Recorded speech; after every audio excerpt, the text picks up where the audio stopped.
बेटी और बुआ नई हिंदी कहानी। 5 मिनट पहले साथ दिख रहे मम्मी पापा फोन पर बात कर खुशी से चहकाने लगे। डाइनिंग रूम में नाश्ता कर रहे अपने बहू और बेटे के पास आकर बोले, कल सुधा आ रही है। अभी अभी फोन पर बात हुई है।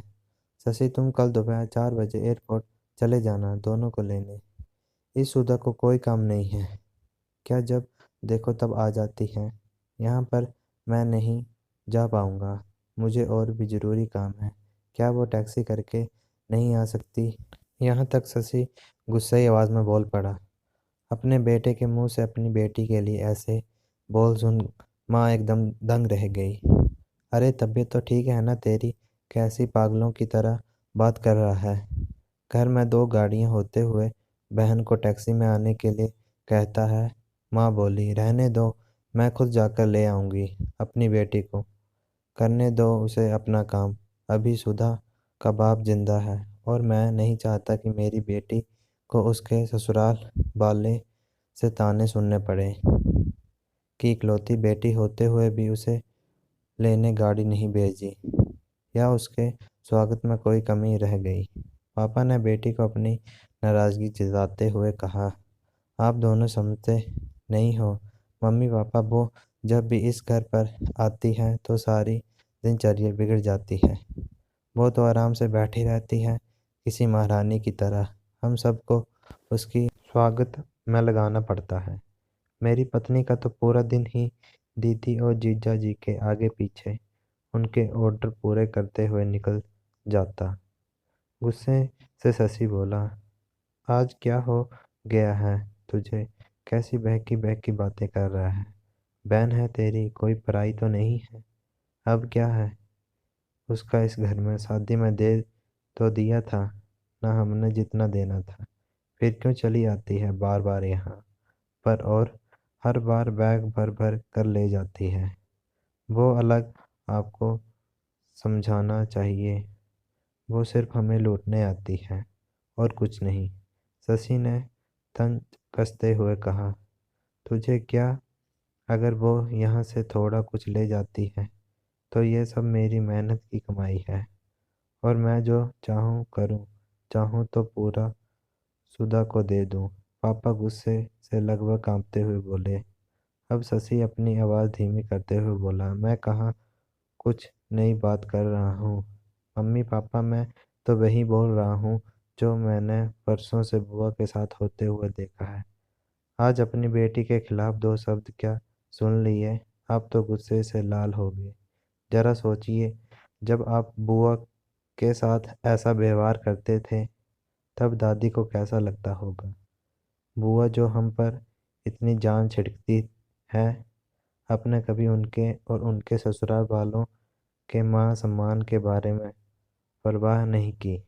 उन्होंने कभी भी आपसे कुछ नहीं मांगा, बल्कि हर बार वो अपने साथ कुछ ना कुछ लेकर ही आती। लेकिन आपका व्यवहार कभी भी उनके साथ अच्छा नहीं रहा। दादी ने भी आपसे कभी नहीं कहा कि मेरी बेटी को पैसे दे दो या कुछ खरीद कर दे दो।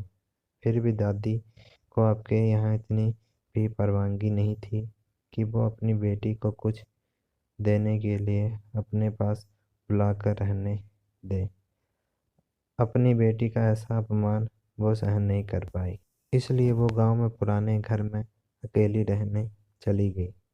बूबा भी अपना अपमान सह लेती, पर आपने उनके पति का भी मान नहीं रखा, इसलिए उन्होंने भी हमारे घर आना जाना छोड़ दिया।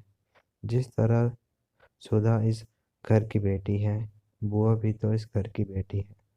आपने 2 बेटियों में फर्क कर अच्छा नहीं किया। और रही मेरी बात, तो मैं अपनी बहन से बेहद प्यार करता हूँ। मैंने कभी अपनी पत्नी को उसके खिलाफ गलत बोलने का हक नहीं दिया और वो बोलेगी भी नहीं। मैं खुद जाकर उसे लेकर आऊँगा, क्योंकि मुझे मेरी बहन पर गर्व है, अपने अच्छे भाई होने पर भी। हो सके तो मेरे इन कटु शब्दों के लिए मुझे माफ़ कर देना। इतना कहकर शशि अपने ऑफिस के लिए निकल गया। माँ और पापा का सिर शर्म से झुक गया। थोड़ी देर की शांति के बाद पापा ने हिम्मत कर अपनी बहन को फ़ोन लगाया। बहन के फ़ोन उठाते ही वो फूट फूट के रो पड़े और बोले, दीदी हमें माफ़ कर दीजिए। हमने इतना साल आपके साथ जो भी दुर्व्यवहार किया उसके लिए हम सच में शर्मिंदा हैं। दीदी आपकी बहुत याद आ रही है। आप अपने घर आ जाइए हमसे मिलने। अगर आप कहें तो मैं आ जाता हूँ। लेकिन दूसरी तरफ दीदी भी रो रही थी। वो भाई के इन छोटी से ही शब्दों से पिघल गई थी। वो बोली, मैं तुमसे नाराज़ नहीं हूँ भैया। मैं जीजा जी के सारी बात बताकर ज़रूर आऊँगी। दोस्तों, बेटी तो बेटी होती है। बहन हो, बहू हो या बेटी, तीनों में कोई फ़र्क नहीं है। इन्हीं से घर की शोभा होती है और इन्हीं से घर खुशियों से भर जाता है। आशा करता हूँ कि आपको हमारी स्टोरी पसंद आई होगी। इस स्टोरी को शेयर करें और लाइक करें और कमेंट बॉक्स में अपनी राय दीजिए। ऐसी और स्टोरियाँ सुनने के लिए हमारे चैनल को सब्सक्राइब करें और बेल आइकन का बटन दबाइए। धन्यवाद।